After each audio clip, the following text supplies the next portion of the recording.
So you've always thought of becoming a recording artist, a big star, a rap star, a rock star, but don't know what the first steps to do or what to do? What would be the...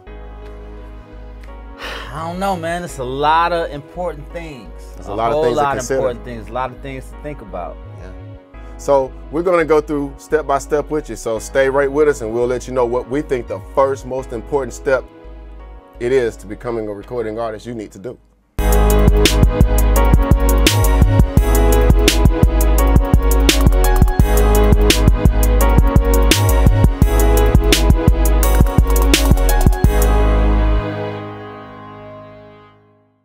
Thank you for watching Before the Session.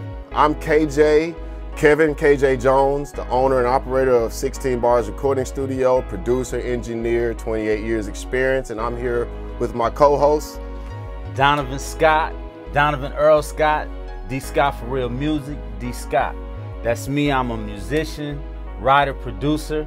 I've been doing music professionally for 16 years and working hard. This is my engineer. We've done a lot of great music together, made a lot of great hits. Oh yeah. We've been working together for years and we've developed a relationship to where we don't even have to talk anymore. We just come in, all right, man, what we're gonna do, and we go straight to it, you know, from concept to completion. People come in and just beatbox or beat on the table, and D and I put the track together in probably about like an hour or two. You know, right in front of their eyes. We're gonna get some footage so you guys can actually see us in action. But we're here today to talk about what are the first steps that we think you should take in order to become a recording artist.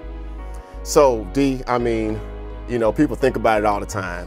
I always say the first step is the hardest step, you know? It sure is. And to me, you know, I think when I see someone that's come to the studio for the first time, I'm just glad to see them because, you know, a lot of people cancel, they chicken out and, you know, it stays a dream, you know what I mean? Yeah.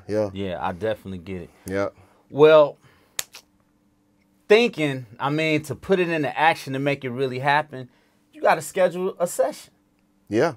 Because by scheduling a session, it actually puts it into reality. That's right. Because I mean, just the dream is something you're just thinking about, like, oh, I want to be a recording artist. I want to be a superstar. But if you don't put it into action, that's right. And by making an appointment at a recording studio, that puts it on somebody's schedule book. And now D and I are involved, and we have to be there, and you have to be there. And you don't want to let anybody down. You don't want to.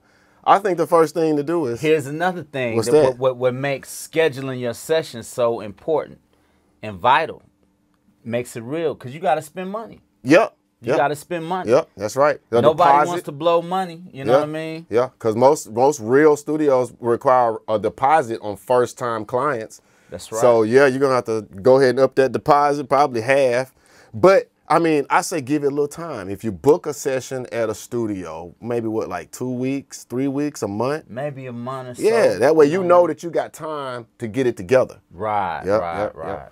That's correct. Yeah. So do you think that they should go right into like writing their own song, or you think they should just... It depends. I mean, they may be someone that has been writing, you know what I mean, for a while, or... I hear some artists say, I've been writing since I was 5 or 6. Yeah. Okay, well, you haven't been recording since you were 5 or 6. Right. You know what I mean? Yeah. So, you know, finding some music, you know what I mean, is another important thing. Now, what would you suggest about the music?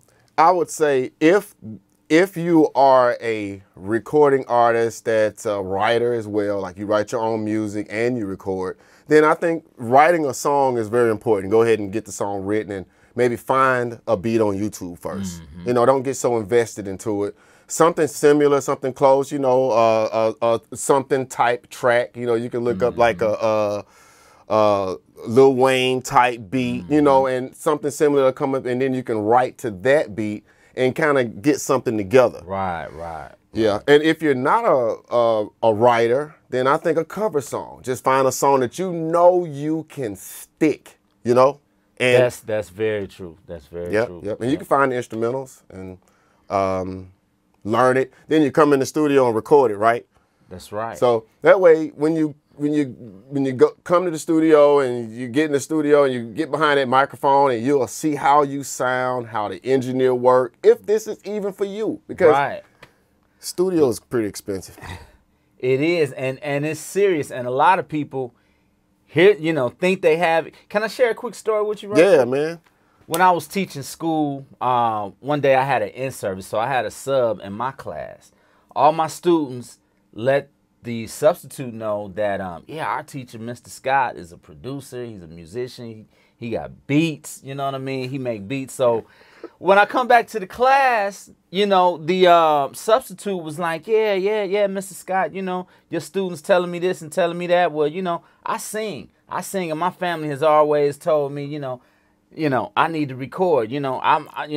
I got it. They've always told me, I got what it takes. So I gave the woman a card, and I said, okay, well, we'll see. And she wasn't ready, man. Oh, man. She wasn't ready. She was singing. She wanted to sing on top of someone's song on YouTube. Okay. So there were vocals already on the track. There were vocals already. She was just singing along. So what I did, with my knowledge, you know what I mean, I sat at the keyboard, listened to the song. I'm figuring it out, the progressions and everything, while she's singing it and then I said, okay, we can cut it off now. I got it. And let me play. So when it was just, myself playing and her, she didn't even have the confidence to sing. So she realized that it actually just wasn't for her. She realized that.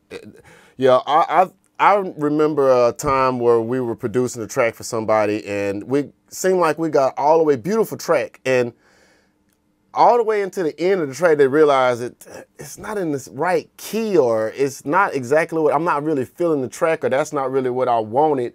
And then it's like, okay, we go through all this to produce a track for someone, and then they realize it's not exactly, and that's a lot of work. So that's why I think the first thing, you shouldn't go into getting an original beat. Get a YouTube beat, because that way it's a throwaway track. Right. If you don't feel it, it's not for you, throw it away. But then if you think that song is for you, then we could easily listen to the song. Producer, you can get another producer to listen to the song and recreate that track. Yeah. Not in the same too much where you get copyright problems, but in something that's more inspired by that track. And then re-sing it. Same feels, colors, same key. So that where they're singing, you know what I mean? That's where they're familiar. Same tempo. Yep. And then that way you can swap that track out with your original track, and now you got your original song with your original track. And you tested it before you actually went all in and spent thousands of dollars on tracks and studio time and promotion.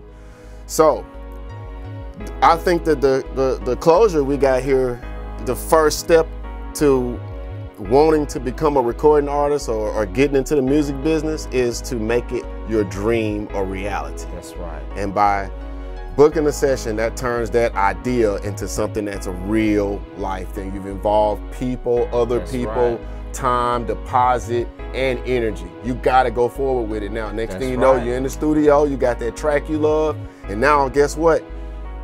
You found your niche, and you know this is for you. That's right. Yeah. All right. I totally agree. Yep. So, if you have any other suggestions or comments or anything that you'd like to add to what you've seen today, or any questions, just comment below, and I'm sure one of us will get back with you. We'd be glad to hear from you. And don't forget to like, subscribe, and share to our channel. This is before the session, and it's just a preparation of what to do, how to get yourself together before you actually get to the studio. So stay with us, and on our next episode, we'll get into the next step. After you've booked that session, now what? Right, now it's time to get serious. All right. Well, I'm KJ. And I'm D. Scott. And you've watched. I'm KJ. And I'm D. Scott. And you just, you say it. I'm KJ. And I'm D. Scott. And you've just watched Before the Session. Before the Session. Let's do that again, man. All right, so I'm KJ. And I'm D. Scott. And you just watched Before the Session. If we got that together.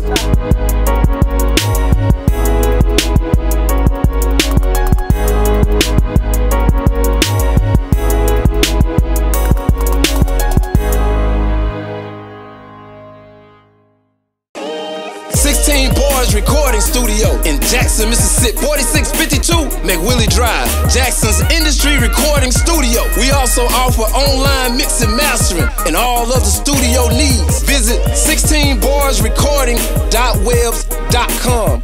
Once again, 16barsrecording.webs.com. 16 Bars Recording Studio.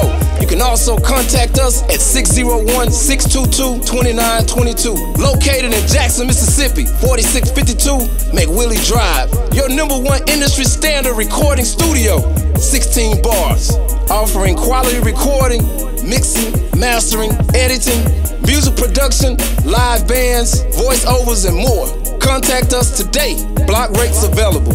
Also visit on Instagram at 16 Bars Studio. Call KJ at 601-622-2922. Book your session today.